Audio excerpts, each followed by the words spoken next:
અમે અમદાવાદમાં છીએ અને અમદાવાદમાં એવરેસ્ટ એવિએશન એકેડેમીમાં અમારા સાથે ડિરેક્ટર છે અને મેન્ટર છે. મેડમ, અમે પૂછવા માંગીએ છીએ કે કયા કયા લોકો તમારી એકેડેમીનો લાભ લઈ શકે અને કયા કયા કોર્સિસ હોય છે?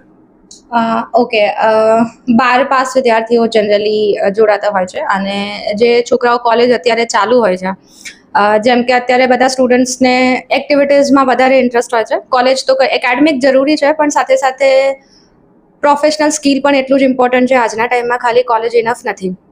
તો આર્ટ્સ કોમર્સના વિદ્યાર્થીઓ વધારે પડતા કે જેમની પાસે બીજા કોઈ ઓપ્શન્સ નથી, જેમ કે એન્જિનિયરિંગ વાળા છે તો એમને પહેલેથી ચૂઝ કરી લીધું છે કે ઇલેક્ટ્રિકમાં જવું કે મેકેનિકલમાં જવું કે ડોક્ટરીમાં જવું. પણ આર્ટ્સ કોમર્સના વિદ્યાર્થીઓ કે જેમને ખાલી કોલેજ ઉપર સારી નોકરી નથી મળતી, તો એવા વિદ્યાર્થીઓ વધારે અહીંયા જોઈન કરતા હોય છે અમારી પાસે. ઓકે, અને આગળ કયા કયા એમના માટે ગેટવેઝ ઓપન હોય છે? ગેટવેઝની વાત કરું તો બહુ ગ્લેમરાઇઝ વર્લ્ડ કહેવાય, જેને એવિએશન છે.